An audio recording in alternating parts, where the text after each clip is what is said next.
Salut les marques et salut les smarts et bienvenue sur Catch Up, le podcast de la rentrée qui transpire le catch. Ça y est, nous sommes en septembre 2020, nous avons survécu à cet été incroyable et nous sommes toujours là puisque la WWE est toujours là. Je suis Raphaël et je suis avec celui qui sera toujours là, celui qui parle trop, le You Talk Too Much, chroniqueur de la bande, Tonton Chris. Comment vas-tu, tonton? Ça va? Salut Raphaël, yeah. Salut peuple de catch-up. Écoute, ça va plutôt pas trop mal pour reviewer avec toi ce 1423e Raw. Oh bah oui, j'en avais perdu le compte, vois-tu. La rentrée se passe bien de ton côté. Écoute, hein, voilà, c'est parti, on Petit est le 1er cartable. septembre, voilà, on sort le petit cartable, on sort tout ce qu'il faut, son petit goûter, hein, bien évidemment, hein, et puis son slip. Voilà. Et bah voilà, exactement. Tout est prêt pour que la WWE nous lance une nouvelle saison. Puisqu'à une époque, ils appelaient ça le season premiere, celui le 1er de septembre. Bon, en même temps, on est encore le 31 août, hein, au moment où nous faisons ce show à la WWE. Oui, on peut considérer ça, ouais. Nous sommes donc à Monday Night Raw.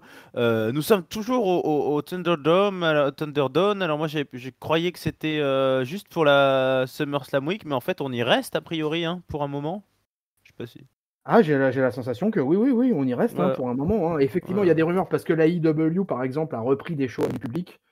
ouais. Il y a de plus en plus de prémices en Indie, etc.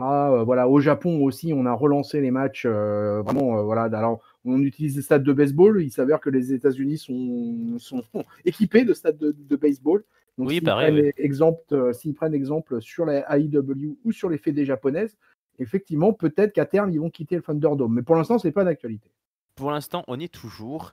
Et donc, alors on n'a même pas commencé, dis donc, tonton Chris, qu'on nous promet un programme énorme pour ce Raw post-payback. Hein, donc tout simplement, on prépare le prochain pay-per-view dans un mois, Clash of Champions.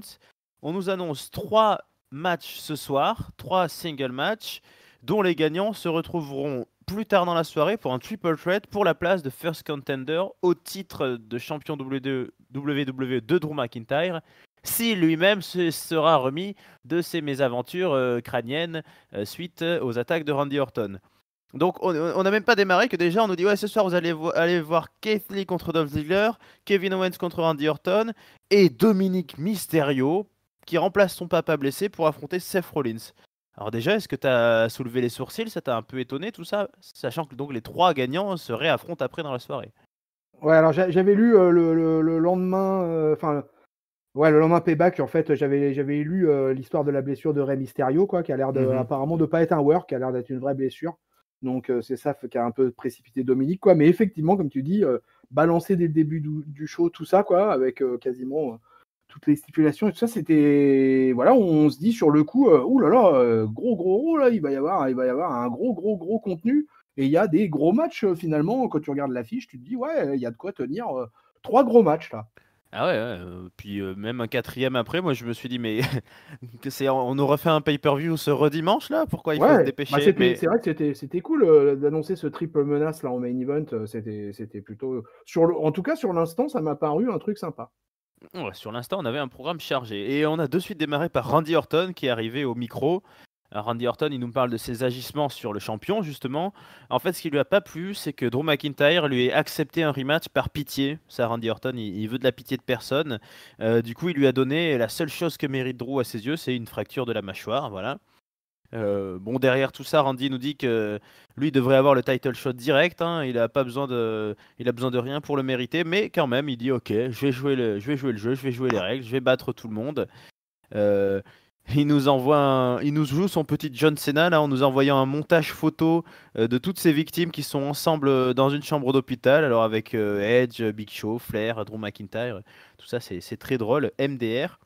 Mais il est interrompu par Keith Lee, Bask in His Glory, qui débarque, la nouvelle fusée de la WWE. Keith Lee qui dit bah écoute, t'as l'air bien fier de toi là d'avoir envoyé tout le monde à l'hôpital, mais c'est un peu pour oublier que t'as pris ta session hier soir, t'as pris bien cher. Et lui, Keith Lee, il trouve que c'est justement d'avoir battu le Legend Killer qui mériterait un title shot. Mais il n'a pas vraiment le temps de finir sa promo parce qu'il est attaqué par derrière par Dolph Ziggler. Dolph Ziggler, le revoici, on l'avait pas vu à Raw depuis un petit moment, hein. Ces derniers temps, il se perdait un peu dans le sous-sol de Raw, sur le parking, dans le Raw Underground. Mais il a bien un match contre Keith Lee, donc le match enchaîne, hein, c'est l'opener de la soirée. Dolph Ziggler très vite va voler un peu dans tous les sens. On reconnaît là son excellent sens du selling, hein, toujours impeccable Dolph. Mais il va finir par avoir Keith Lee un petit peu au sol avec des sleeper holds et ce genre de choses. Mais bon, la force de Keith Lee est quand même difficilement maîtrisable pour Dolph Ziggler. Il vole à nouveau un petit peu partout le Dolph. Il arrive à passer une petite fourberie, hein, dans le dos de l'arbitre. Alors que Keith Lee le porte sur son dos, il arrive à mettre les doigts dans les yeux, dans le nez de Keith Lee. Enfin bref, à un petit peu l'aveugler. Il place son Famosaur, il va même placer son zigzag, mais ça fera juste un near fall et il encaisse dans la foulée le Spirit Bomb, le finisher dont vous allez devoir vous habituer. Keith Lee remporte donc l'opener et sera en main event pour affronter les deux autres gagnants des grosses affiches de la soirée. Voilà un segment continue qui continue, hein. On reprend toutes les FUD, on reprend le titre universel, enfin le titre mondial pardon en jeu derrière tout ça et puis Keith Lee fait sensation. Qu'est-ce que tu as pensé de tout ce segment, tonton Chris? Ouais, Keith Lee fait sensation effectivement là depuis son arrivée de la semaine dernière. Ouais, Et déjà. donc effectivement, voilà, j'ai plus trop trouvé pas trop mal la promo d'Orton. À vrai dire, de toute façon, je crois que je préfère Orton au micro que dans le ring. Mais et pour le coup, j'ai trouvé sympa sa menace à Drew McIntyre en lui disant que tout ce qu'il méritait, c'était de finir sa vie dans un lit d'hôpital à manger avec une paille. Je Mm. trouvais que c'était bien senti, c'était mignon. Voilà, et puis effectivement, après toutes les arrivées, les mecs qui se lient derrière Dolph Ziggler. Bon, Dolph Ziggler, on ne sait pas, c'est un petit peu out of nowhere quand même, hein, le Dolphin. Il débarque un peu là, comme ça, un peu, et on se doute bien que là, face à la force destructrice qui nous est vendue avec le Keith Lee, ça va quand même pas très bien se passer pour Dolph Ziggler. Au final, on a un match de 11 minutes. Qui est plutôt pour un opener de Raw, on va dire dans les canons du show habituel, entre 10 et 12 minutes, souvent l'opener, ça n'a Mm. pas loupé, c'était assez. Je t'avouerais même que moi, j'ai même été un petit peu surpris de la résistance du Dolphin face à Keith Lee, quoi. Mais bon, ça va, c'était pas, je peux pas dire que ça m'a fait rêver, mais c'était pas mal. Keith Lee, quand même, on notera, il s'est relevé d'un zigzag, quoi, hein, et Ouais. comme devant lui de toute façon. Et voilà, sa spirit bomb là, c'est quelque chose quand même, hein. Ah ouais, c'est un beau finisher. Là, je pense qu'ils avaient choisi l'adversaire parfait pour mettre en valeur Keith Lee, justement. Le Dolphin, il le protège, mais ils en font un petit peu. C'est son rôle, là, hein. C'est un peu requinqué à Raw Underground. Il a eu quand même une feud. On va dire qu'il n'a pas démérité contre Drew, mais il est là pour ça maintenant, hein. Il a son selling, il voltige un peu dans tous les sens. Il sert à donner les gros costauds, encore plus gros costauds, quoi. Moi, j'ai bien aimé aussi, comme toi, Orton continue, mais c'est vrai qu'avec cette histoire de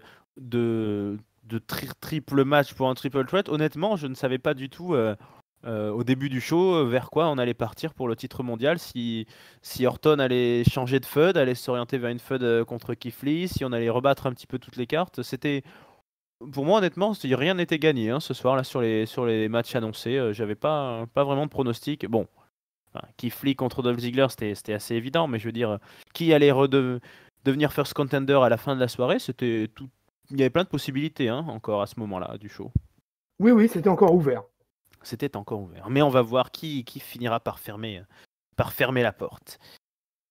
Avant cela, il nous reste beaucoup de choses dans la soirée. Bon, on passe toujours un petit peu dans les coulisses. On passe chez les femmes. Tiens, les femmes. Nous aimons les femmes. Il faut bien un petit peu de douceur féminine, les femmes, les femmes. On en a deux qui sont nouvelles championnes féminines tag team. Et Donc, oui. enfin, ça, si on leur demande plus précisément, Nia Jax, elle, en coulisses, elle fait un petit hommage à Kane et à Daniel Bryan en disant qu'elle se sent la championne tag team féminine et que à ses yeux, Shayna Baszler sert juste à porter la deuxième ceinture. Bref, elles sont pas super copines les deux championnes, mais Non. elles croisent Asuka qui les provoque un petit peu avant de partir sur le ring avec Charly Caruso. Voilà, Asuka. Bon, elle fait pas attendre Charly Caruso. Il ne faut pas faire attendre Charly Caruso de toute façon, tonton Chris. Hein, Bonjour Charlie. tu l'as appris à tes dépens. Je crois que tu avais eu un petit peu de retard à cause des bouchons dans le RER à votre rencard et elle avait préféré finir la soirée avec Angel Garza, non? C'est pas ça? Ouais, ouais, je l'ai payé très très cher ce soir-là, Euh, ce retard. ouais, mais alors pas merci les transports en commun, la RATP là, s'il vous plaît. Ah non, pas sur ce Pas coup-là, gentil. hein. Ah non, non, non, non, tu rates un date avec Charlie Caruso. Je crois que Ouais. derrière, quand même, Dis ça à Zigote sur Discord aussi à propos de Melissa Santos, par exemple, et je pense qu'il te dira la même chose. Ouais, non, c'est dur. Ne Mais, jamais être en retard à un date, pareil. mais, mais Asuka, elle est japonaise et les trains japonais, on sait que c'est les plus rapides du monde et les plus ponctuels. Donc, elle est là pour voir Charlie Caruso.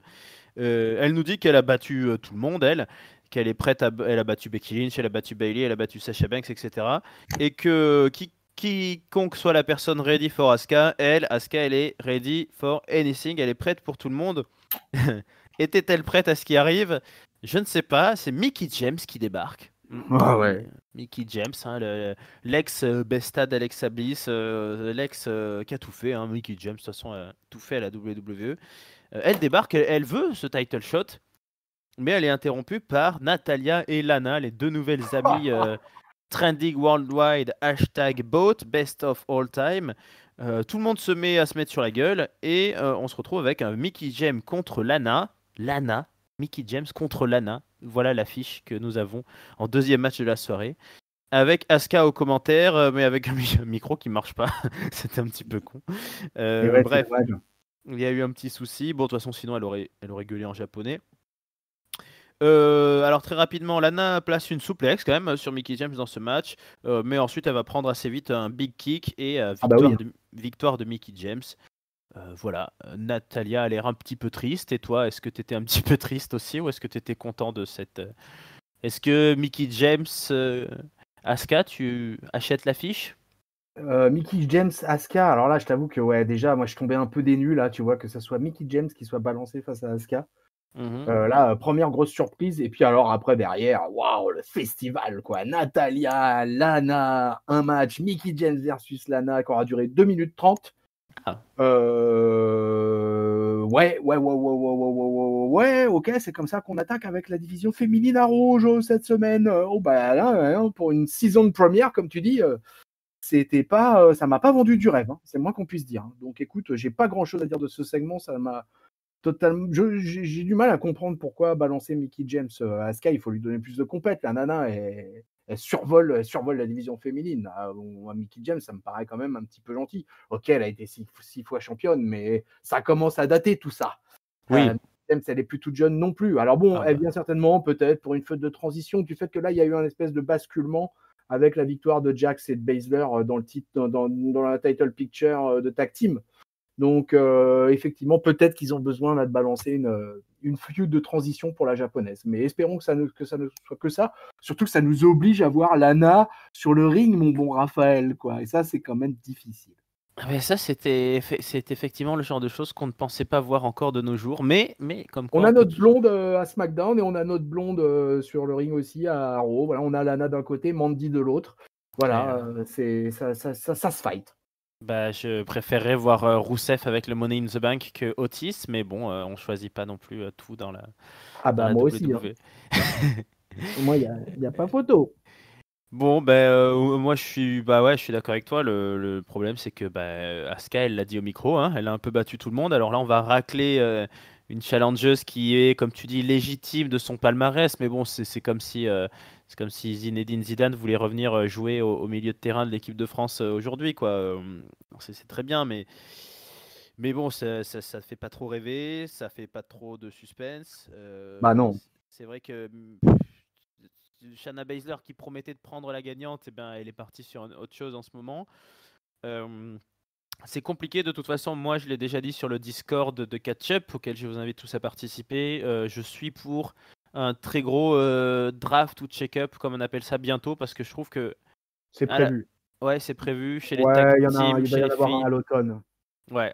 Je pense qu'il faut là, on va en reparler, mais on a trop vu les mêmes matchs en fait, que ce soit à Raw, à SmackDown, et là effectivement pour Asuka, si c'est pas ces filles-là, il y a plus grand monde. Hein, non. Alors actuelle, il y a plus grand monde. Il y a Sacha, mais Sacha était pas là. Sacha était pas là. Sacha se balade plus trop sans Bayley. Bayley est à SmackDown, non on sait pas trop. Bon, on verra bien tout ça. Alors, en coulisses, très rapidement, on croise les Viking Riders avec Cedric Alexander. Il y a toujours la petite blonde là, de la télé-réalité qui est scrutée au loin par Angel Garza aussi. Un triangle amoureux passionnant. Shirley Caruso, parlant de triangle amoureux, elle est devant la porte de Aleister Black qui doit s'expliquer de son attaque inexplicable sur Kevin Owens de la semaine dernière. Mais c'est Randy Orton qui s'est trompé de loge visiblement et qui sort de la loge d'Aleister Black. En tout cas, ça va peut-être influencer ce qui suit puisque dans la foulée, nous avons le match Randy Orton contre Kevin Owens pour ces fameux title shots au titre WWE. Et avant même que Randy Orton arrive, et alors que Kevin Owens est en train d'arriver, il a l'air motivé, hein, le Owens, il est chaud. Et ben, il se fait attaquer par derrière, justement par Aleister Black, avec son cosplay Jean-Marie Le Pen. Il lui envoie un Black Mass dans la tête. Alors Kevin Owens, il est un petit peu KO. Il va même pousser le vice plus loin, Aleister Black, puisqu'il attrape Kevin Owens, il le met sur le ring. Et je sais pas si tu as vu, il a fait une espèce de... qu'on appelle ça il a fait un salut à Randy Orton, il s'est incliné comme si en mode Oui, voilà, un peu un truc, une révérence. Une révérence, voilà, je cherchais mon mot. Il lui fait la révérence, il le laisse faire, et puis évidemment, alors là, RKO et Randy Orton a même pas transpiré pour gagner le match. Quel est le timing, tonton Chris, et qu'est-ce que tu as pensé de ce segment? Le timing, déjà, le match a duré 16 secondes. Ah oui, voilà. Donc voilà un segment bien envoyé. Écoute, de toute façon, avec le sourire entendu de Orton et qu'enchaînait le match derrière avec Kevin Owens, ce sourire en sortant du locker room de Aleister Black. Bon, déjà, voilà, ça cassait un peu le truc aussi, quand même, moi, je trouve. Quoi, tu vois, Ouais. on a pu voir un peu le Aleister Black, justement, pour le coup, débarquer un peu par surprise. Et ça n'a pas été le cas. Donc voilà, rien à dire. Hein. Orton file vers le triple threat du main event. Et on sait que donc l'ancien challenger de Drew McIntyre sera en piste. Oui, exact. Qu'est-ce que tu Pauvre penses Kevin Owens. Pauvre Ouais. Kevin Owens. C'est ce que j'allais te dire. Qu'est-ce que il est très étrange, hein, tu trouves pas le traitement de Kevin Owens post WrestleMania là, on l'a peu vu. Il a aidé un petit peu Apollo Crews, il a aidé un petit peu Daniel Bryan, il a aidé un petit Il a fait peu. des Kevin Owens show à droite à gauche, voilà, Ouais. mais on le sent pas super impliqué. Il n'a pas de rivalité véritablement complètement construite. Non, hein, il a aidé Rey mais, Mysterio un petit peu, ouais. mais là, ça a l'air de se lancer avec Aleister Black. Il a l'air d'être parti pour un programme avec Aleister Black. Ouais. Bon, ça, on va pas cracher dessus, a priori. Hein. Non, mais voilà, ils sont pas impliqués finalement dans les aventures autour des ceintures et pour l'instant, ils sont pas vraiment bien définis sur la Non. suite. Ouais. En tout cas, oui, Owens, très bon catcheur, il y fait toujours plaisir de le voir, mais c'est vrai que on le protège pas plus que ça, quoi. Il a pris pas mal, hein, ces derniers mois de la part d'un petit peu tout le monde, des Mexicains, de Seth Rollins. Il sert un petit peu comme ça de souffre-douleur, j'ai l'impression. Ouais, c'est vrai qu'il prend cher. Il prend cher, mais bon, moi je suis pas inquiet pour lui. Hein, dans 6 mois, il sera peut-être redevenu champion ou je ne sais quoi au top niveau. Ça, c'est. Il y a des petits creux dans des carrières, mais pour Kevin Owens, je suis pas très inquiet. Il est en mid-card, il continue à avoir de l'antenne, il est bon au micro, donc moi non plus, je suis pas super inquiet pour Kevin Owens. Mais bon, effectivement, on a hâte de voir des matchs un peu plus longs pour le Canadien. Voilà, donc Randy Orton vole vers le Triple Threat. Il en reste plus qu'un à désigner. Ça sera le match Dominic Mysterio contre Seth Rollins. Parce que Ray peut pas catcher, on croise en coulisses la famille Mysterio enfin au grand complet, puisqu'on a la petite Alia, la fille, la sœur de Dominic. Donc je sais pas si on va l'envoyer dans la division féminine un de ces jours, mais bon là on va la laisser finir sa puberté peut-être à elle. Et puis voilà, bon, petit passage rapide. Avant qu'on ait le match entre Seth Rollins et Dominic, il se passe pas mal de choses quand même. On a notamment le VIP Lounge MVP, ou plutôt P comme on l'appelle visiblement quand on est un petit peu intime. MVP est avec ses collègues du Hard Business tout simplement. Il en profite pour dire que y a 3 constantes dans la vie, c'est la mort, les taxes et Bobby Lashley. Petite reprise d'une phrase de je sais plus qui, de Woody Allen peut-être, ou quelque chose comme ça. Enfin, c'est une blague assez classique aux États-Unis. Bref, Lashley lui nous dit qu'il a fait tout ce qu'il avait promis. Hein, il a détruit Apollo Crews. En gros, il a pris le titre de champion US. Et ce soir, MVP, il essaye encore une fois de rallier Cédric Alexander qui est en train d'arriver à leur cause. Il dit vas-y Cédric, tu peux venir et tout. Là, t'es tout seul. Nous, on peut t'aider. On peut faire de toi un champion. On peut t'offrir de l'amitié. Cédric Alexander, il dit non, non, moi, je refuse toujours la proposition. Et puis, je suis pas du tout venu tout seul. Bon, on le savait avec qui il est venu, puisque ça avait été annoncé plus tôt. Les Viking Riders qui attaquent par derrière Shelton Benjamin et Bobby Lashley. Et on enchaîne donc sur un triple threat, non pas du tout. Sur un 3 contre 3, pardon. Donc le Un hard six-man tag team match. Six-man tactic match, voilà, le hard business d'un côté, Cedric Alexander et les Viking Riders de l'autre. Donc au début, le hard business s'enchaîne un petit peu, s'acharne sur Eric des Viking Riders. Et puis ensuite, ça change un peu de côté. C'est les trois autres qui s'acharnent un peu sur Shelton Benjamin. Le hard business isole Cedric Alexander. Et puis à l'extérieur du ring, pendant que Lashley et Benjamin tapent les deux Vikings, et Alexander, et hop, il fait un petit roll-up à MVP. 1, 2, 3. Il vole la victoire. Et MVP, il est mort de rire. Je trouve ça génial. Il y a ces deux copains qui sont hyper vénères qui veulent se tabasser. MVP, il les retient. Il est alors c'est bon, excellent, j'adore cette blague, formidable.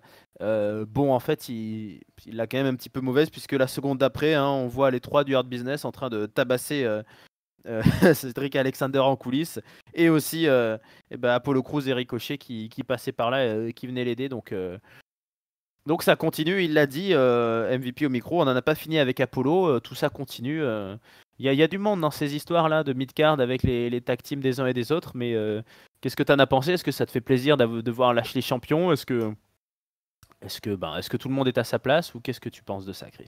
Ouais, c'est ce que j'expliquais pendant la review de Payback. Moi, je trouve ça plutôt satisfaisant que le Hurt Business prenne la ceinture US avec Bobby Lashley en champion.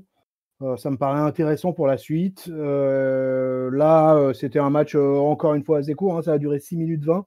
Ouais. Donc, on n'a pas eu. Et on a donné la part belle finalement aux Face, puisque les Face vont gagner ce match face au Hurt Business. Donc, petite défaite en passant comme ça, juste le lendemain de Payback. Voilà, mais j'ai l'impression qu'ils essayent quand même d'installer pas mal Cedric Alexander. Hein, on le voit de plus en plus. Les Viking Raiders, eux, ils naviguent toujours, quoi. Ils ont un peu oublié les ceintures et ouais, ils naviguent, quoi. Et mais c'était pas trop mal, c'était très court. Voilà, je suis curieux. Voilà, je suis avec curiosité l'évolution de Cedric Alexander et voir qu'est-ce qu'ils vont faire de lui. Ouais, je trouve que tu as trouvé le bon terme pour les Viking Riders. Ils naviguent, un coup ils sont avec les Street Profits, un coup ils sont avec les je sais pas trop comment on les appelle, là, les 2-3 voltigeurs, là, Alexander et Ricochet. Mustafa Ali a redisparu, tiens. Je sais pas si on a une info de blessure ou quoi. Ah non, pas particulièrement, donc ouais, non. Je sais pas où il est. Il est pas dans les plans. Non, je pense qu'il s'habille de noir avec d'autres potes à lui et il vient tabasser. Possible. Mais ouais, donc c'est vrai qu'il y a beaucoup de monde dans cette mi-card, ça va, ça vient, les feuds s'entremêlent un peu. Quand même, moi je reconnais au Hurt Business grosse solidité hein, depuis quelques semaines, ils sont hyper mis en avant. Ouais, je suis d'accord avec ça. MVP, je le trouve en très bonne place, c'est mieux, enfin... C'est bien quand il catche pas, c'est super. Moi, tant qu'il est au micro, ça me va. Ouais, c'est bien quand il catche pas. Bon, il est plus challenger lui-même, mais il s'est glissé. Enfin, il a laissé sans souci le rôle à Bobby Lashley et voilà, ça fait. Je sais pas, c'est un clan. On sent ça fait preuve d'intelligence. Les personnages sont crédibles, ils sont costauds, ils sont. Ouais, moi je les apprécie assez. On n'a pas fini de les voir puisqu'on partira un petit peu plus tard dans le sous-sol d'Euro, mais là il n'est pas encore 10 o'clock, donc on va y arriver. On retourne un peu dans la division féminine, et alors là, tonton Chris, peut-être le moment le plus incompréhensible, bizarre, mystérieux de la soirée. Le Perplexity, comme on dit. Une stipulation qui sort de nulle part. Oui. On est en milieu de show. Les Iconics affrontent le Riot Squad. Bon, on va pas dire que l'affiche nous vend du rêve, hein. Mais alors, la stipu, les gagnants ont un title shot contre Shayna Baszler et Nia Jax. Déjà, je sais pas si c'est un cadeau. Et l'équipe perdante n'existe plus. Elle est séparée. L'équipe perdante est séparée. Alors on ne sait pas comment... Sachant que le Riot Squad la veille, en pré-show, avait battu déjà les Iconics à Payback. Grosse pression là. Alors c'est un match féminin. Du coup on a une série de tentatives de roll-up de part et d'autre. Et puis finalement, Ruby Riot, roll-up time. Ruby Riot réussit à placer son roll-up à Billie Kay. En 3 minutes 30. Et voilà, les 30 minutes 30, hein, donc comme vient de le dire tonton Chris, 30 minutes 30 de roll-up, le meilleur match de l'année. Et Oh la donc, vache. alors déjà, déjà première info, on va avoir un match Shayna Baszler et Nia Jax contre Ruby Riott et Liv Morgan. Je pense que, Déjà. voilà, si vous êtes proche de la famille de Ruby Riott et Liv Morgan, vous pouvez déjà vous rapprocher peut-être d'un concessionnaire en pompe funèbre. Et, et par contre, eh ben, les Iconics, elles sont désespérées, elles sont en pleurs, elles se font des câlins pour se consoler, elles engueulent l'arbitre, mais Ah, ce moment de gênance. Oh là là là là là là là. Billy Kay. Oh là là là là là là. Mais Billy Kay, mais j'en pouvais plus. Il fallait que ça s'arrête, ce segment. Il fallait que ça s'arrête. alors ça s'arrête, mais Iconics No More, est-ce que tu trouves que c'est une bonne idée? Est-ce que tu y crois? Alors, Est-ce qu'il les alors, split ou alors, qu'est-ce que... écoute, il les split, hein, il les split, hein. De toute façon, Ouais, ça c'est clair. Apparemment, Peyton Royce a l'air d'être dans les bons petits papiers. ouais, Billy Kay un peu moins. ouais. C'est quand même surprenant parce que c'est quand même les filles qui avaient gagné le titre à WrestleMania 35, Ouais. qui semblaient quand même super solides depuis leur arrivée à NXT où elles ne sont jamais lâchées et finalement c'est quand même vraiment une séparation vraiment surprenante quoi. Alors que finalement les deux nanas de l'autre côté elles étaient déjà séparées et puis Bah ouais. finalement on les a remis ensemble pour leur Riot Squad. Donc c'est des trajectoires opposées entre les deux teams là. Et donc voilà, donc un match sans absolument aucun intérêt, un roll-up time quoi, pendant 3 minutes. Voilà, vous pouvez vous épargner ça, peuple de catch-up, c'est pas la peine. Et voilà, écoute, on va en reparler des Iconics. Donc voilà, écoute, on en est là. Mm. Séparation des Iconics à la suite de vraiment cette stipulation, comme tu l'as dit, qui sortait de nulle part, contendership match et en même temps split, incroyable. Oui, moi on va reparler un peu plus tard de ça et de splitter les Iconics ou pas. Moi, je sais pas. Il est vrai que Peyton Royce a l'air d'être un peu plus mise en avant, un peu plus talentueuse sûrement aussi, parce que c'est vrai que Billie Kay, c'est pas en soi, c'est très loin d'être une très grande catcheuse, mais Ah non. il y avait un truc quand même, je trouvais, avec cette équipe, avec ces filles. D'ailleurs, ils les ont mises championnes, ils les ont un petit peu enterrées pendant des mois, ils les ont réveillées, enfin, ils les activaient un petit peu quand ils voulaient. Je sais pas, je comprends pas. Alors que pour le coup, pour moi, l'équipe en face n'en avait aucun intérêt. Hein. Liv Morgan et Ruby Riott, je suis vraiment fan ni de l'une ni de l'autre. Et ouais, voilà, enfin, c'est quand même une hyper grosse tipu et sortie un peu au milieu de nulle part. Enfin, je trouve vraiment dommage que, quitte à mettre un split, ils en aient pas fait une fade un peu plus que ça. Ouais, paresse de booking et drôle de segment. C'était un peu ridicule en fait presque, un peu grotesque. C'est c'est bien dommage, c'est bien triste. En tout cas, ben voilà, Iconics no more, no more. Finish! C'est finish. Et puis bah c'est peut-être pas à la fin comme ça de cette soirée de split, puisque ensuite nous retrouvons le Monday Night Messiah, Seth Rollins au milieu du Eh ring, oui. avec son acolyte Murphy, à qui il prend le micro, Rollins, et il regarde Murphy et il lui dit qu'à cause de Murphy, Murphy l'a frappé à Payback, bon, sans faire exprès, mais quand même, que c'est lui qui a pris le pin de Dominique. Il veut pas d'erreur ce soir, Seth Rollins. Du coup, il demande à Murphy de dégager. Il lui dit en gros, t'es naze, tu sers à rien. Va réfléchir un petit peu à qui tu veux être, de quel côté de l'histoire tu veux être. Casse-toi là, c'est mon ring. Va-t'en d'ici, je suis plus ton copain. Murphy, il est pas très content. Il s'en va, il obéit. Il est pas très content quand même. Bon, après, il se prend un pain dans la gueule de Dominique Mysterio, donc ça lui permet de, Voilà, c'est comme voilà, ça que ça se passe dans la Mysterio Family. ça lui permet de réfléchir un petit peu plus la tête chaude là, Murphy. Et on enchaîne donc sur Seth Rollins contre Dominique Mysterio. Alors pour le coup là, vraiment un contre un, hein, puisqu'il n'y a pas Murphy et la famille Mysterio n'est pas non plus aux abords du ring. Dominique il commence à prendre ses petites techniques, ses marques de fabrique là, et son espèce de saut sur la troisième corde avant d'enchaîner avec une torsion de bras. Il nous l'a fait encore un petit peu. Il tente un 619 assez vite dans le match qui est finalement évité. À l'extérieur, il court sur la table des commentateurs pour placer une senton bomb qui est pas mal Ah réussie. ouais, ouais. Joli. Seth Rollins va ensuite largement ralentir le rythme en le tenant au milieu du ring longtemps avec un ciseau de jambe. Mais Dominique continue le Fuego Mexicano, Huracan Rana pour envoyer Seth Rollins dans le coin. DDT ensuite. un 619 qui passe. Il l'avait dit, hein, il avait un 619 au nom de Seth Rollins gravé pour ce soir. Par contre, derrière, il rate le splash, il retombe un petit peu mal. Hein, n'est pas son papa qui veut le frog splash. Eddie Guerrero l'aurait peut-être réussi, mais là, Dominique il rate. Et du coup, Seth Rollins il se relève, il part dans le coin, curb stomp. Et bon, finalement, il n'aura pas beaucoup brillé, hein, Seth Rollins dans ce match. Il a un petit peu Non. laissé passer la tornade, mais il a quand même eu la présence d'esprit de placer son finisher. Là où c'est pas beau, c'est qu'une fois qu'il a gagné, il en place un deuxième comme ça, gratos, pour se défouler. Et ça plaît pas du tout à Maman Mysterio. Je sais pas si t'as remarqué que la caméra a fait 3 ou 4 gros plans sur Angie Mysterio en coulisses. Ouais, Donc ouais. si on veut nous faire comprendre qu'elle va intervenir dans la feud, ça a été fait avec subtilité et douceur, tout à l'image de la WWE. Bon, Dominique Mysterio pour le moment, palmarès, une victoire, 2 défaites à la WWE. Mais Bah oui. on prend son rythme hein, quand même, il prend ses marques toujours. Bah, écoute, moi je dis que ce gamin, il est bien ce gamin, quoi. Écoute, franchement, voilà, 23 piges, se retrouver balancé comme ça face à un Seth Rollins.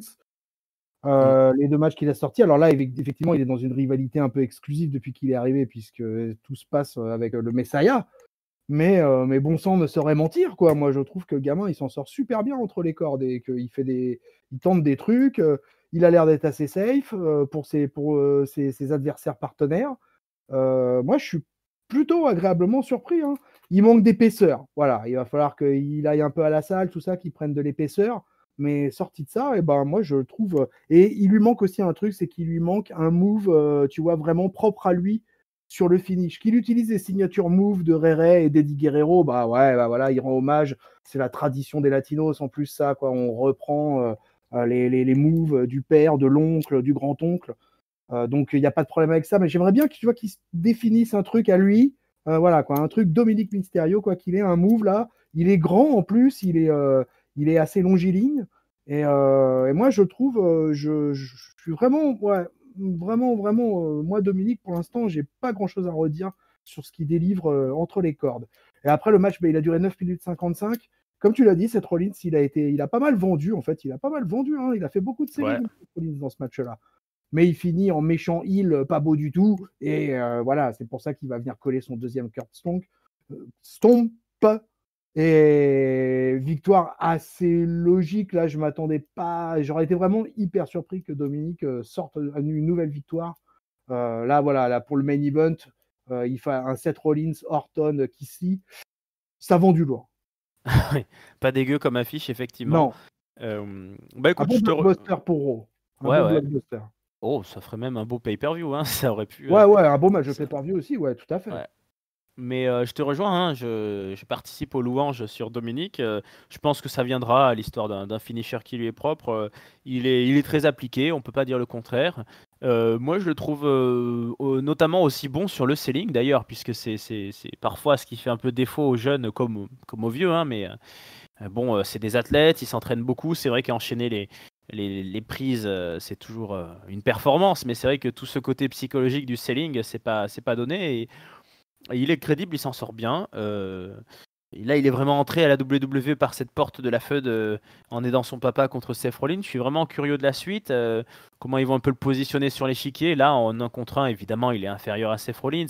Mais il a presque paru un peu supérieur à Murphy. Alors, est-ce qu'ils vont le placer assez haut? Est-ce qu'ils vont le faire un petit peu squasher parfois s'il est tout seul? Je ne sais pas. Mais je pense que c'est réussi. C'est vraiment difficile de savoir sans public. Je sais pas trop. De toute façon, il n'y a pas du merchandising Dominique Mysterio encore, je pense pas. Mais voilà, est-ce que ça suscite vraiment un intérêt chez les fans? Je pense en tout cas qu'on est tous curieux de le voir. Ça marche bien, quoi. C'est une réussite de cet été.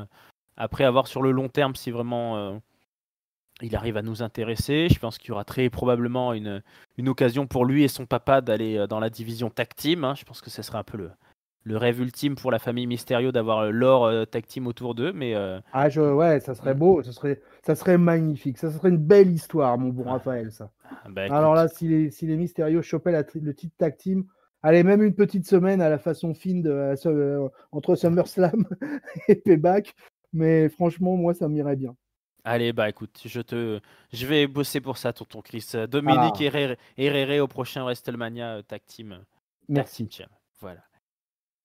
Bon, ça c'était un beau moment, mais enfin, C'est une belle projection dans le futur. Maintenant, on va se plonger dans le sous-sol. Ça y est, c'est l'heure. Il est 10 o'clock. Shane McMahon est toujours en feu. Le Raw Underground est parti. Alors, je ne sais pas ce qu'il leur promet, Shane McMahon, mais tout le monde veut aller au Raw Underground. On retrouve même ce soir Titus O'Neil. Eh oui. Voilà, qu'on n'a pas vu catcher sur un ring officiel de Raw depuis. Oh, je pense qu'il fait le Rumble chaque année, et puis c'est à peu près tout. Hein. Ça doit être ça. Ces dernières années, c'est ça. Hein.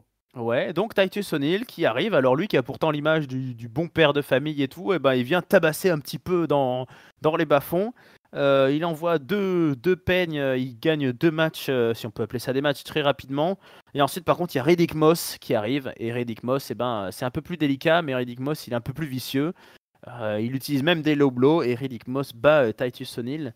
Donc c'était le premier passage dans la Raw Underground. Voilà, est-ce que ça t'intrigue de voir Titus O'Neil? Non, toujours la même réflexion à propos du videur, que je trouve totalement hallucinant et que moi, il serait direct en slibard sur le ring. Deuxième chose, j'ai trouvé que Titus O'Neil était dans une forme assez éblouissante, quoi, une shape assez incroyable, quoi, le Titus O'Neil. Ah oui, et le Riddick Moss aussi, hein, pareil, hein, ça c'est des mecs qui ont l'air de bosser à la salle. Hein. Et voilà, et on y reviendra parce que ça va revenir le Raw Underground. Mais bon, moi, il y a 2-3 petites choses qui me gênent par rapport au Underground. Mais j'attends qu'on passe sur le deuxième segment pour expliquer. Ouais, on fera peut-être même un truc général. C'est vrai que plus la soirée avance, plus on y va dans les profondeurs. Donc le Raw Underground prend de plus en plus de place. Alors ensuite, avant ça, les Street Profits. Ils sont chauds, ils sont bouillants, les Street Profits. Et Angelo Dawkins nous sort une petite session de Coach Dawkins avec un tableau nous présentant les 3 personnages de la Vega Band, là. Donc, voilà, entre Andrade, ancien champion NXT, Angel Garza, Zelina Vega, il a fait un petit peu son tableau. Mais bon, ils veulent le smoke, ils sont chauds. Ils vont affronter ce soir. Donc les Street Profits contre Andrade et Garza dans un Tornado Tag Team Match. Tornado, c'est tout le monde se met sur la gueule tout le temps. Il n'y a pas de hot tag ni rien. Juste entre-temps, on a un petit segment qui nous montre que quand Tozawa est arrivé sur le parking, eh bien, il est tombé dans le panneau d'un arbitre déguisé en agent de parking qui a permis à R-Truth de reprendre le titre 24/7. Est-ce que ça t'a un petit peu fait sourire, rire, ou ça commence à faire un petit peu beaucoup, là, le titre 24/7? J'y prête quasiment même plus attention. Voilà, un roll-up, hein, les amis. Et on pourra juste signaler pour l'anecdote que R-Truth remporte ce titre pour la 39e fois. Voilà, donc Tozawa, du coup, il kidnappe l'arbitre hein, quand même. Hein, en partant dans la bagnole, on ne sait pas ce qu'il va faire dans la bagnole, mais en tout cas, il kidnappe l'arbitre. Mais il oublie un ninja. Mais il oublie un ninja. Voilà, il prend l'arbitre, mais il laisse un ninja en route.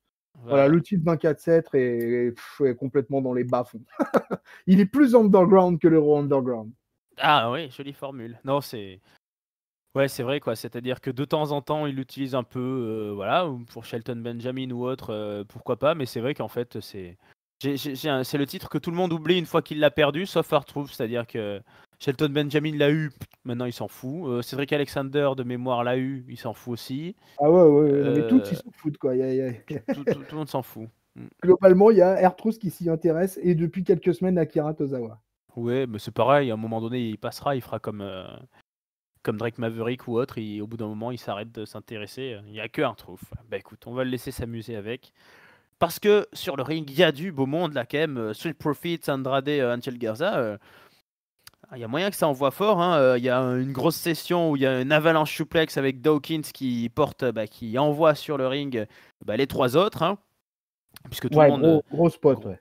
Gros spot, tout le monde tape tout le monde. Les Mexicains sont bons, hein. Les Mexicains sont pas mal. Ils envoient un Montesfort dans le poteau, ils le font rouler à l'extérieur. Ensuite, ils travaillent Dawkins. Andrade lui fait sa soumission au bras entre les cordes. En plus, on ne brise pas les soumissions dans les cordes. Là, c'est vraiment un match extrême.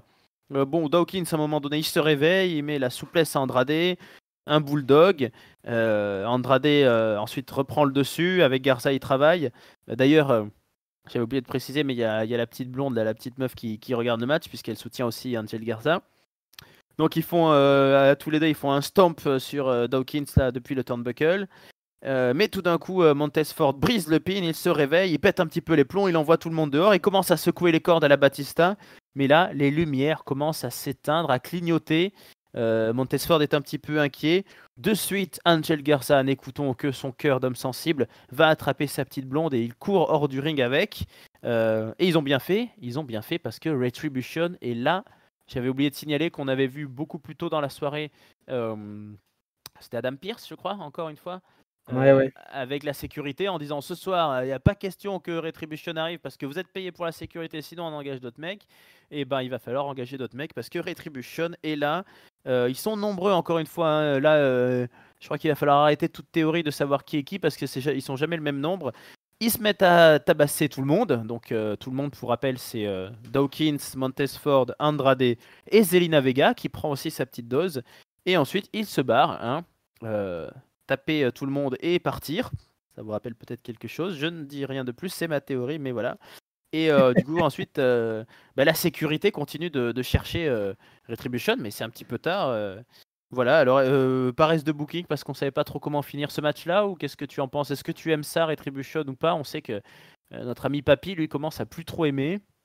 Tonton Chris, Moi, client je pas. sais pas quoi en penser. Ce Ouais. truc-là, je sais pas quoi en penser. Alors, effectivement, toi, j'aime bien ta théorie avec le Roman Reigns qui pourrait être à la tête de Retribution.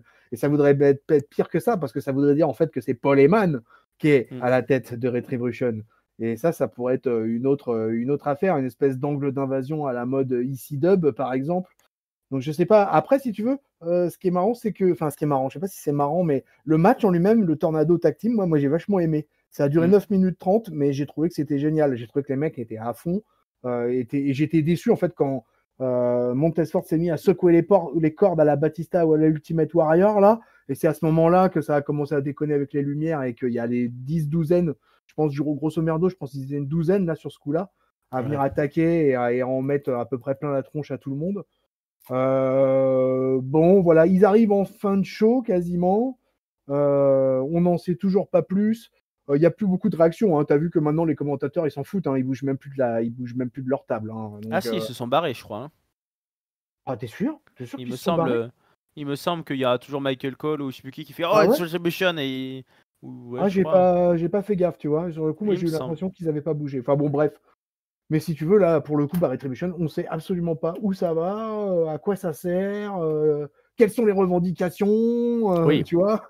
Voilà, il y a un moment où il faut qu'il y ait un message aussi derrière tout ça, quoi. C'est-à-dire que, ok, on vient casser des gueules, ok, mais expliquez-nous, quoi. Ouais, c'est le problème pour le moment, c'est ça. Alors ça, au début, ça avait une part de mystère. Au bout d'un moment, c'est vrai que ça commence à faire un peu long parce qu'ils s'en Ah, bah, prennent un là, peu à tout le monde. ça fait plusieurs semaines que ça dure, la petite affaire maintenant. Donc, Ouais. Alors ça permet peut-être d'éliminer. Je sais que je crois que c'est notre ami Papy qui voyait Zelina Vega lui dans Retribution. A priori non, à moins non, que ouais, là, je crois que c'est mort. c'est mort, à moins que ça serait pas la première fois, hein, que quelqu'un se fait taper et puis en fait il fait partie du gang, hein. Suffit de voir les champions cruiserweight à NXT, c'était un peu ça l'idée aussi. Mais Ouais. ouais, et puis effectivement, il s'amuse, on sent bien, hein, qu'il s'amuse à brouiller les cartes parce que sur la catchosphère, le lendemain du dernier passage de Retribution, on voyait les photos là des gars et des filles de Retribution au milieu du ring avec t'as dû voir comme moi, hein, des noms qui étaient mis. Alors on parle de Dijakovic, on parle de Mia Yim, on parle de je sais pas qui d'autre, chacun sa théorie. Bon là, ils sont pas du tout le même nombre que d'habitude, ça rebat les cartes. Écoute, moi j'avais cette théorie, effectivement, je trouve que ça ressemble vraiment beaucoup à la phrase de Roman Reigns, là, je sais plus comment c'est le mot en anglais, mais break everybody, enfin ouais, voilà, and leave, détruire tout le monde et s'en aller, parce que là c'est vraiment ce qu'ils font, hein, c'est des flashs, ils arrivent, ça dure 3 minutes. Du coup, pour moi, ça explique un peu l'absence de réaction. Tu pourrais te dire, bon, bah, le locker room n'a pas le temps de réagir, on aimerait bien voir arriver tout le monde de Monday Night Raw, mais le fait que ça dure que 2 minutes, pour le coup, je trouve ça, ça légitime un peu le fait que tout le monde n'ait pas trop le temps de réagir, mais il faudrait finir par savoir. Moi, j'aimerais bien en fait que ça soit ça, que ça soit un mec déjà en place qui lance tout ça. Et Roman Reigns avec Paul Heyman derrière me paraît un bon, un bon coupable. Ou alors, bon, j'avais pensé à Ciampa à un moment donné. On a parlé tout à l'heure un peu Mustafa Ali. Moi, j'ai plutôt envie que ce clan, ça serve juste à une ou deux personnes et que derrière, ça reste en fait juste des no-names, un peu comme les ninjas de Tozawa. Je sens pas trop ces théories qui veulent caser plein de gens de NXT. Je vois pas trop ce que ça voudrait dire d'avoir Dijakovic avec je sais plus qui d'autre, avec Shane Thorne et un petit peu. Enfin, foutre un peu un clan en vrac, pourquoi pas, on verra bien. Bon, ouais, c'est un point d'interrogation. Papy, lui, on va le dire de suite, hein, il a mis le flop à Retribution ce soir, mais pour moi, ça sera plutôt, encore une fois, Perplexity, là, hein. Interrogation. Ah ouais, pour moi aussi, ouais. Mais bon, si ça dure encore des semaines et des semaines, ça va finir par ne plus me plaire du tout, cette affaire. Ouais, il va falloir qu'il se passe un truc là, allez, peut-être Ouais, encore une semaine ou deux. Déjà, peut-être enfin, clarifier. une vraie histoire qui se construise, quoi. Voilà. Pas, tu vois, pas un truc, juste des mecs qui viennent. En plus, les mecs, ils viennent pas sur les pay-per-view. Non. Là, maintenant, ils font plus qu'un one-shot par émission et puis ils disparaissent derrière. Là, ils interviennent dans l'avant-dernier match tu vois, de la soirée. Mm. Bon, ok, les mecs, ok. Bon, mais maintenant, on fait quoi? Ouais, la menace, au début, on les prenait un petit peu pour des gamins de cours d'école, et là, on dirait plus des adolescents qui veulent juste faire Ouais, des passages. sauf qu'on a constaté que depuis, ils ont mangé un peu de poulet aux hormones et qu'il Ouais. y en a quelques-uns qui ont pris 20 centimètres et 25 kilos. Donc, c'est. Donc, voilà. Donc, maintenant, voilà, voyons à quoi ressemblent ces fameux Retribution. Mystère. On verra bien dans le futur. Déjà, on va voir s'ils apparaissent à SmackDown ou pas, puisque ces derniers temps, ils sont un peu. Moi, voilà, on les a pas vus le même show que Roman Reigns. Alors, est-ce que ça veut dire que c'est deux histoires bien distinctes ou au contraire, ça cache quelque chose? Voilà, j'ai ma théorie, je reste là-dessus pour le moment. Et nous allons continuer. Alors, après ça, on est reparti un petit peu Raw Underground. Raw Underground avec les Iconics, justement, qui sont là, qui sont un peu deg de leur séparation, mais enfin visiblement relative, puisqu'elles sont encore ensemble. Shane McMahon leur dit: vous en faites pas, venez un petit peu vous amuser. Et on part voir du segment féminin dans le Raw Underground. Donc, il y a. J'ai pas noté leur nom, mais il y a notamment une meuf qui est là, j'en suis sûr, hein, on l'a vue très très très souvent dans le public quand on était au Performance Center. Là, il l'a filmé beaucoup, cette grande blonde assez costaud là, qui a envoyé un petit peu dans la gueule à tout le monde là. Et puis au final, c'est Peyton Royce qui envoie sa copine Billie Kay au milieu du ring se faire prendre des kicks par les catcheuses de Raw Underground. Donc scission véritablement marqué a priori. Shane McMahon est tout étonné, mais on enchaîne avec Apollo Crews contre Shelton Benjamin à Raw Underground. C'était l'affiche qui nous avait été annoncée plus tôt dans la soirée. Donc Crews et Benjamin s'affrontent, se tiennent dans tous les sens. Bon, c'est du underground, hein, c'est pas des prises spectaculaires, il n'y a pas de corne ni turnbuckle. Ils finissent par tomber dans la foule. Et alors là, ça part en baston avec le Hurt Business avec aussi Alexander et Ricochet. Et au final, encore une fois, le Hard Business vole le show, hein, ils détruisent les trois autres. Ah ouais. Benjamin, Lashley, MVP, ils ont, je sais pas si t'as vu Ricochet, il gît dans son sang, dans son urine, dans sa transpiration, dans tout ce que tu veux, il est démonté en 1000 morceaux. Je sais plus lequel, je crois que c'est Alexander, il est étouffé pareil, détruit. Et Apollo Crews en miettes. Shane McMahon, il dit voilà, Hard Business, prove the point. Décidément, le Raw Underground, ça leur plaît bien à ceux-là, hein. Ah ouais, leur business, c'est les patrons à Raw Underground. À Ouais. chaque fois qu'ils y débarquent, ils pètent des gueules dans tous les sens, quoi.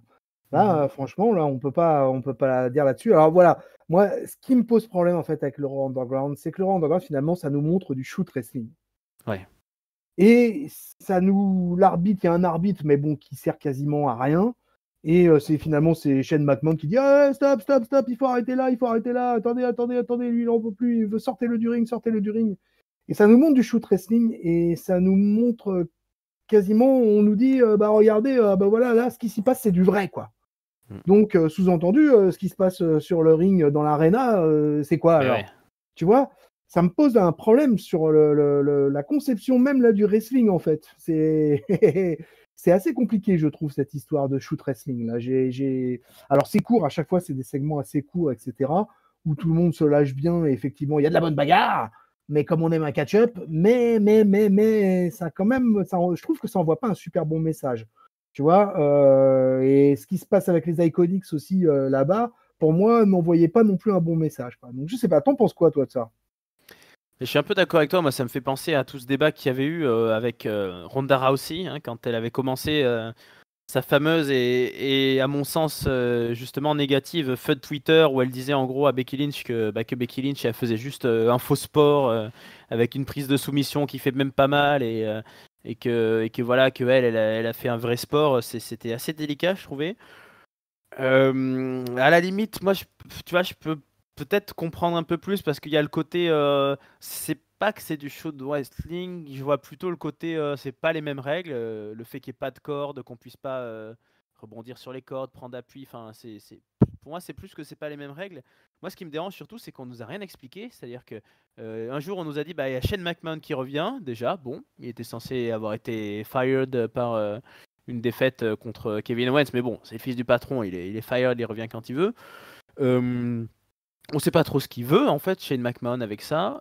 C'est un peu, moi je vais le donner un peu la même critique que ce que tu viens de donner, notamment à Retribution, c'est que ça commence à faire quelques semaines et on sait pas encore. Est-ce que c'est un univers à part? Est-ce qu'il va y avoir des ceintures de Underground? Pourquoi il y a des catcheurs Non, je pense pas. je pense pas, mais pourquoi il y a des catcheurs et des catcheuses du Raw principal qui viennent? Qu'est-ce qu'ils y font? Quel est leur Il se dit, intérêt? il Hmm. se dit dans les milieux autorisés qui s'autorisent à penser que Vince McMahon, il est pas super fan du Raw Underground. Que c'est un Oh. truc qui vient du fiston et que du coup, bon, Ouais, il lui a déjà voilà, confisqué il lâche les. un peu du lest, il lâche un peu du lest à Shane, quoi. Ouais, il lui a déjà confisqué les gogo danseuses, donc pas trop d'infos. Mais pour moi, c'est ça, c'est un positionnement un peu bizarre, ouais, comme tu dis. C'est-à-dire, on voit des gars qui ont l'air hyper costauds, là, Riddick Moss, même Titus O'Neil, et puis ces filles, là, moi, j'ai pas noté son nom, mais cette grande, là, elle m'impressionne assez, la grande costaud qui a un peu détruit tout le monde. Pourquoi ils sont pas entre les cordes, ensuite au-dessus? Pourquoi? Parce qu'au-dessus, bon, voilà, il y a des ceintures, quoi. Il y a de l'argent à gagner, il y a des titres, il y a des machins, il y a la lumière. Alors pourquoi on se complaît tant à rester dans l'obscurité? Qu'est-ce qu'on vient y chercher? C'est ça qui est pas bien clair. Je trouve pas une exposition télévisuelle, puisqu'effectivement il y a des segments réguliers, mais voilà pourquoi Apollo Crews et Shelton Benjamin ils s'affrontent dans le Raw Underground et pas dans le Raw tout court. Je crois que Papy avait raison malheureusement et qu'ils ont lancé un peu cette idée comme ça sans trop savoir quoi en foutre. Il y a deux trois mecs costauds qu'on revoyait souvent, mais là on les voit moins. Là, il y a comment il s'appelait là, le très grand, l'espèce de Samoan ou je sais pas quoi là, qui avait un nom un peu rigolo. Je sais plus. Ah, j'ai perdu son nom maintenant. Mais un qu'on voyait beaucoup au début là. Il y est plus trop. Ziggler a fait quelques sessions, mais bon, voilà. Ouais, c'est assez mystérieux en fait. Ouais, c'est très mystérieux, ouais. C'est très C'est très mystérieux. mystérieux!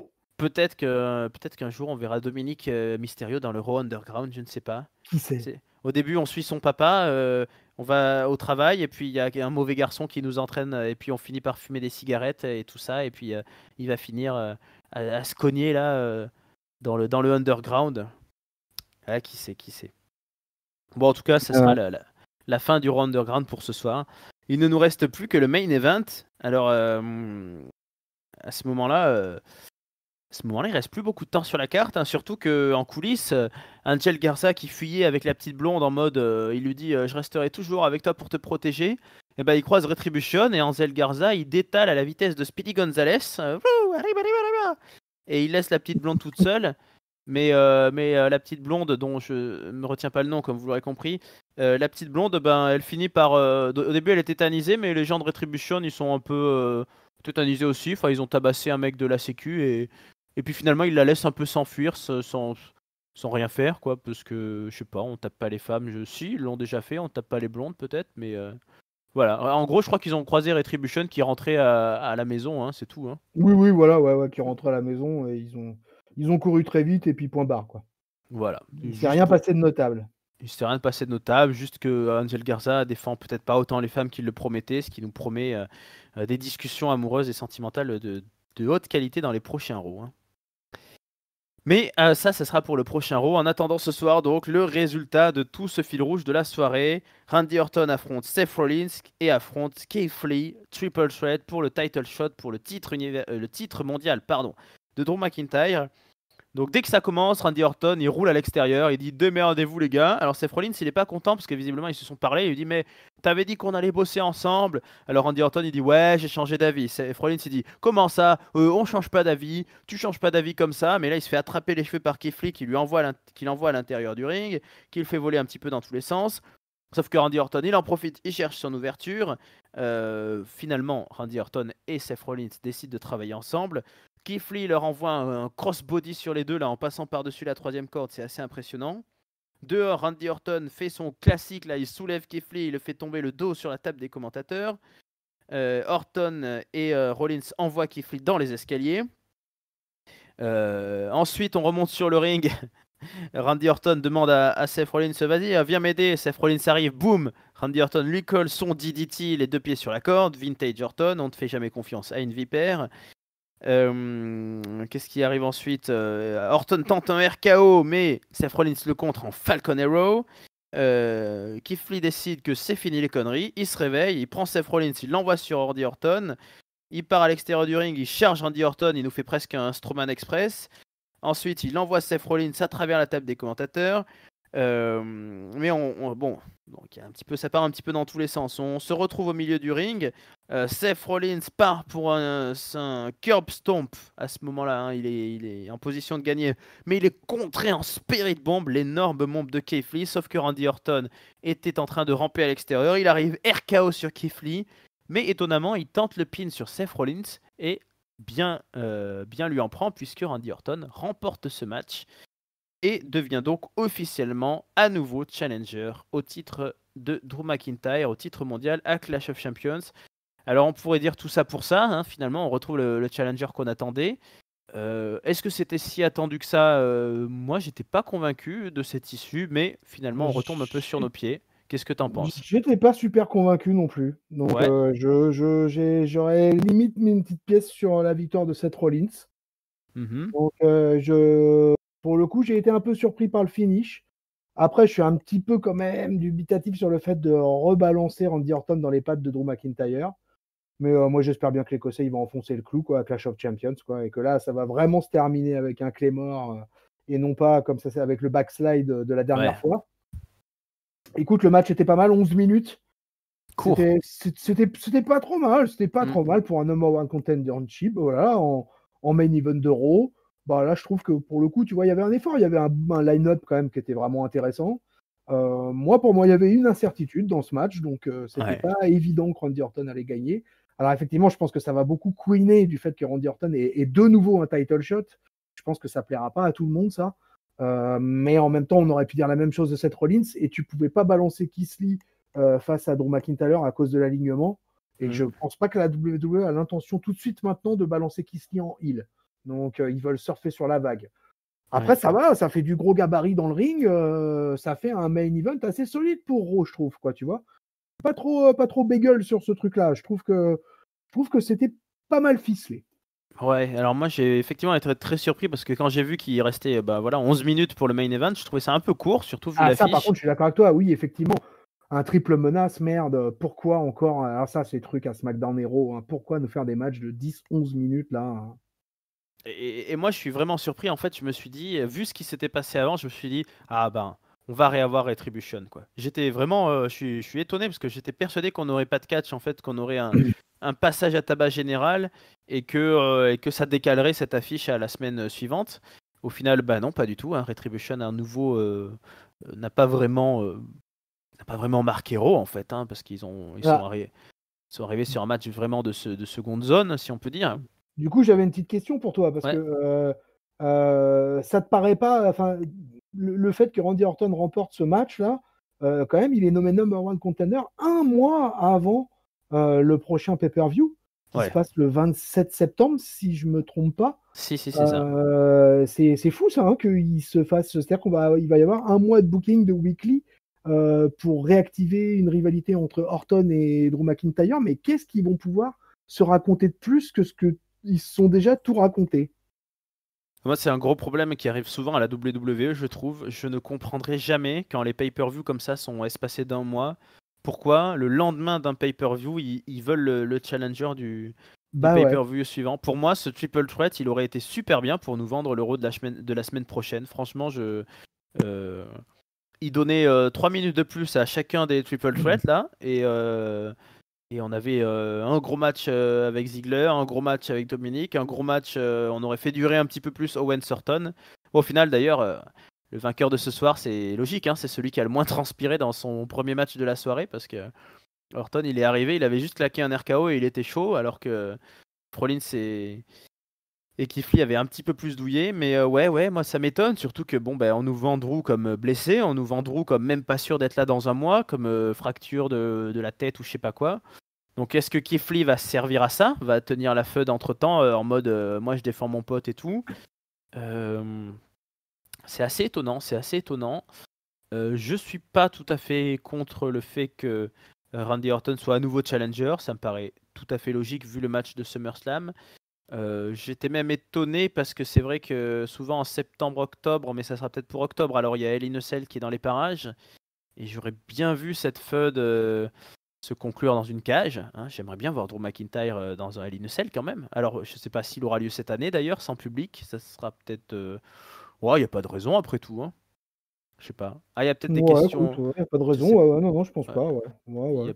n'y a pas de raison. En tout cas, en soi, je suis pas contre. J'ai même dit sur le Discord, et certains n'étaient pas d'accord avec moi, que limite ce Randy Orton chaud comme la braise, limite, je pourrais le voir ravir le titre à Drew, même si ça me fait mal parce que Drew fait un très beau règne, mais un règne ça a une fin, et je me dis que bon bah ça peut être lui ou jamais. Enfin, je sais pas trop qui derrière pourra affronter Drew McIntyre et le battre, mais bon, bah, ça on n'y est pas encore. Mais grosse feud en tout cas, j'ai bien aimé le main event quand même. Si tu vois, j'étais tellement sûr qu'on n'aurait pas de match, qu'on aurait Retribution ou quoi, que finalement, ben, on a eu 11 minutes d'une sorte de sprint où tout le monde tente ses finishers très vite, et c'était pas mal du tout. Moi, je suis très impressionné par un Keith Lee qui est quand même effectivement je pense un main eventer de WWE naturel. Là, il a un physique, mais il a un acting, je trouve visuellement là, je sais pas, et sa tête qui fait là quand il fronce les sourcils et tout. C'est un bonhomme, quoi. On entend dire que Vince McMahon veut le pusher jusqu'à la Lune, là, veut lui mettre une fusée au cul. Bon, les fusées au cul, ça marche pas toujours, hein. On se souvient de Finn Balor, mais Bah, ils on se ont. souvient de Drew McIntyre. On se souvient de Drew McIntyre, ouais, mais bon, ils ont quand même un gros bébé dans les mains, là, quand même. Hein. Je pense qu'ils peuvent difficilement le Ouais. rater. Là, ils ont un personnage. Ouais. Ouais. Après, bon, bah, pareil, Aleister Black, on en attendait beaucoup. Ça dépend, on sait pas trop, mais bon, pas mécontent de voir Keith Lee au milieu de tout ça, et j'ai bien aimé le match aussi, comme toi. Donc, à voir pour la suite comment, comme tu dis, ils vont nous écrire 4 semaines de FUD. Ça, c'est un peu plus intriguant, ouais. Avec une feud qui a déjà eu lieu. Ouais, plus. Avec un Randy Orton qui, il faut dire ce qui est, se répète un petit peu quand même depuis quelques années. C'est rien de le dire. C'est rien de le dire. Bon, allez, bah écoute, mon ami Chris, nous avons fini ce Monday Night Raw. Nous avons un Oui. challenger pour le titre mondial. Pour le reste, c'est tout. Hein. Voilà, ça suffit, c'est déjà pas mal. Mais bon, voilà, Clash of Champions, l'affiche n'est pas encore plus construite que ça. Retribution continue de foutre le bazar. On ne sait pas qui affrontera qui pour les différentes ceintures. On a une équipe qui s'est séparée. On a quand même Ruby Riott et Liv Morgan qui ont un title shot, il faut le noter. Qu'est-ce que tu as pensé de ce show? C'est le mot de la fin, je t'écoute. Ton top, ton flop et ta note, Chris. Piouf, ben écoute, finalement c'était bizarre hein, ce Raw, parce que justement avec toute cette annonce au début, on nous a annoncé les 3 single matchs avec le main event, etc. Et je m'attendais à beaucoup de densité. La densité, je me suis un peu assis dessus parce que franchement les matchs ont été quasiment tous super courts. Ouais. Après l'opener et le main event qui font effectivement 11 minutes, sinon bah voilà, il y a eu pour moi un très bon match entre les Street Profits et Angel Garza, mais qui a été gâché par Retribution. Et Andrade. Voilà, tout ça, c'est fou là, là, là, là. Il y a pas de trucs, si tu veux, qui m'ont fait hurler, on va dire, mais en même temps, pas de trucs où je me suis dit, oh là là. Alors, je vais donner mon flop, je vais le donner. Mon flop, je vais le donner à la défaite du Hurt Business dans le Six-Man Tag Team Match, parce que c'est un truc, ça fait partie des trucs que j'aurais pas compris dans la soirée, quoi. C'est-à-dire que Ah ouais. Bobby Lashley vient de gagner le titre US. Ils se sont montrés forts, les mecs, c'est les patrons de Raw Underground. Et au final, on leur fait perdre un match random de Six Tag Team là, avec des Viking Raiders qui naviguent, comme on l'a dit tout à l'heure. Et du coup, ça m'a. Ouais, dans un match hyper court en plus, dans un truc qui aurait pu être intéressant et qui ne l'a pas été. J'aurais pu tirer sur les filles aussi, tirer sur l'ambulance des filles, mais je ne vais pas le faire. Allez, je l'évite ce soir. Donc voilà, je vais donner ça comme flop, mais voilà, il y aurait eu plusieurs flops possibles, mon cher peuple de catch-up. Et puis mon top, je vais quand même le donner au main event, quoi. Je vais quand même le donner au main event. Pas Ouais. par grande passion, mais pour moi, c'est parce que c'est le plus gros, finalement, événement qui se passe de la soirée. nous a déterminé le number one contender pour le titre suprême. Il y avait un beau line-up. Il y a eu un match de 9 minutes, de 11 minutes qui aurait mérité 4-5 minutes de plus. Avec en plus une petite surprise. Donc moi, ça, j'aime bien quand il y a une certaine incertitude sur un match. Pour moi, en tout cas, c'était le cas. Peut-être que pour d'autres, c'était pas du tout le cas. Mais en tout cas, pour moi, ça l'était. Donc à partir du moment où il y avait cette incertitude, j'aimais bien. Donc j'ai été relativement surpris par la victoire d'Orton. Ça pose toutes les questions qu'on vient de se poser avec mon bon Raphaël hier, là. Mais n'empêche que dans l'absolu, j'ai trouvé que c'était pas mal de finir le show de cette manière-là, après les 3 single matchs qu'on avait eu droit, qui étaient déjà bien courts. Donc heureusement, ça a un petit peu rattrapé la chose. Donc c'est un top, mais pas un top. Je suis pas foufou, quoi. Et ma note va être faiblarde, parce que pour moi, pas assez de catch. Pour moi, avoir 5-6 matchs de moins de 3 minutes, c'est pas possible, quoi. Donc moi, je vais mettre un 2,25. Allez, un 2,25. Ok, au passage, on salue Papy qui Oui. n'a pas pu être là ce soir. Papy, lui, qui est furieux, hein, honnêtement. Papy pas content, ouais. Papy pas content, donc pour résumer, Papy nous a mis quand même un petit 1,75 pour ce show. Aucun top. Retribution en flop, il nous dit qu'il a, et sur le Discord, n'hésitez pas à aller voir le Discord aussi, il nous dit qu'il en a la claque de Retribution qui vient tous les 36 du mois s'attaquer à de la low card. Papy considère qu'il n'y a pas une FUD qui lui a plu dans son traitement du soir, donc Mickey James en challengeuse, ce genre de choses. Et pour lui, je cite Papy sur le Discord, si j'étais à Orlando hier soir, je rentrais dans le bureau du booker et je le giflais. Il est violent, Papy. Oh, il est dur, le Papy. Et alors, pour peu qu'il y ait Nakamura qui passe pas loin à ce moment-là, il en met une double. Écoute, moi je vais être moins sévère que Papy parce que. J'ai été moins sévère que Papy aussi. Ouais, non, on a été moins sévère. Niveau FUD, oui, effectivement, il y a du gros flop dans certains trucs. Moi j'ai bien aimé les 2 matchs avec Keith Lee déjà. J'ai bien aimé Dominique, donc bon, déjà ça sauve un show, on va dire. J'ai bien aimé, comme tu l'as dit, le Tornado qui était quand même sympa. Après les fins de match, les machins, tout ça, bon, il y a du bon, il y a du moins bon, mais. J'ai trouvé qu'il y avait des trucs cool qui m'ont fait que j'ai bien aimé. Mon top, moi, je vais quand même, comme toi, le donner au main event parce que j'ai. Non, allez, je vais le donner à Keith Lee pour ce début. 2 matchs dans la soirée. Allez, on va cibler un peu Keith Lee qui fait grosse sensation. Voilà, hein, là, je pense qu'on est sur un très gros produit. Mais bon, qui perd quand même à son 2e Raw, quoi. Qui perd, c'est vrai, mais bon, en même temps, j'aime pas les fusées au cul, genre les Finn Balor qui gagne 3 matchs d'affilée et qui est déjà Universal Champion. J'ai beaucoup de mal avec les comment ils appellent ça, les streaks là, quand il y a quelqu'un, que ce soit Asuka, que ce soit qui c'est qu'il y a eu d'autres qui a eu des streaks. Bon, il y en a eu plein, il y a eu Ryback. Attends, t'as Biggie en ce moment a une streak à SmackDown, hein. Ouais, mais je trouve c'est quand un nouveau en fait, quand un rookie débute par une streak, ils savent pas comment finir ça. J'aime bien qu'il y ait une défaite très rapide, c'est ce qu'avait eu AJ Styles d'ailleurs dans son temps, qui évite un peu cette pression du qui va gagner, qui va briser la streak. Donc non, Keith Lee me paraît bien chaud. Mon flop pour moi, il y a eu plein de low card, mais je vais quand même le mettre aux filles, je vais quand même le mettre à cette stipulation de fin de.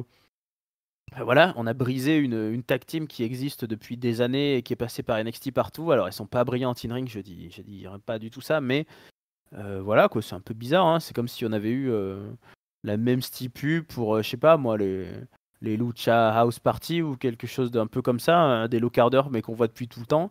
Un mid-card en plus avec des gagnantes en face qui n'ont aucun intérêt, donc voilà. Un petit peu triste, au revoir Iconics, j'espère qu'on vous reverra peut-être autrement, mais c'était un peu triste et moi je vais sauver la moyenne, je vais dire 2,5. Parce qu'il y a eu quand même du bon Keith Lee, du Dolph Ziggler, Dominique qui régale, il y a eu un petit peu de catch. Montesford est toujours chaud comme la braise. Voilà.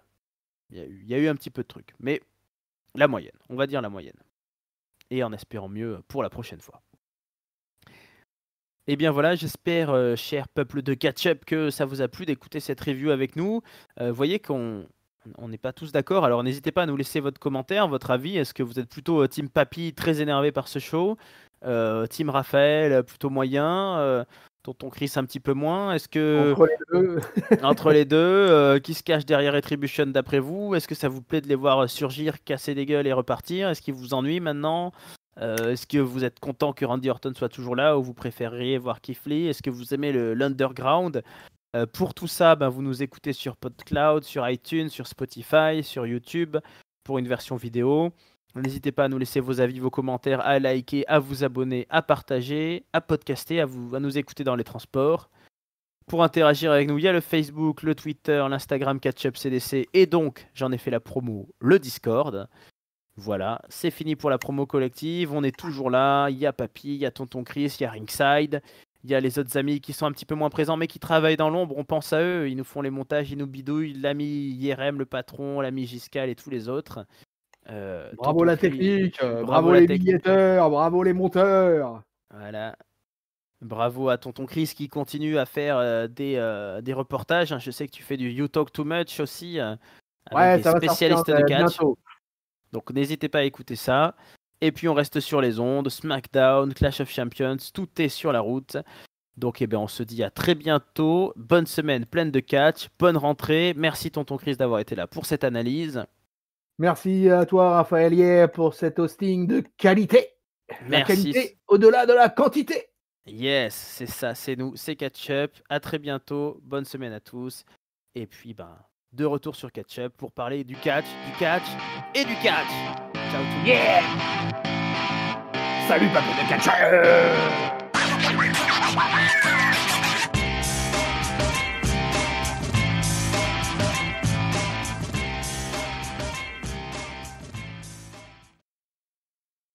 T'as remarqué que si on change toutes les lettres à Retribution, ça fait Enzo Amore?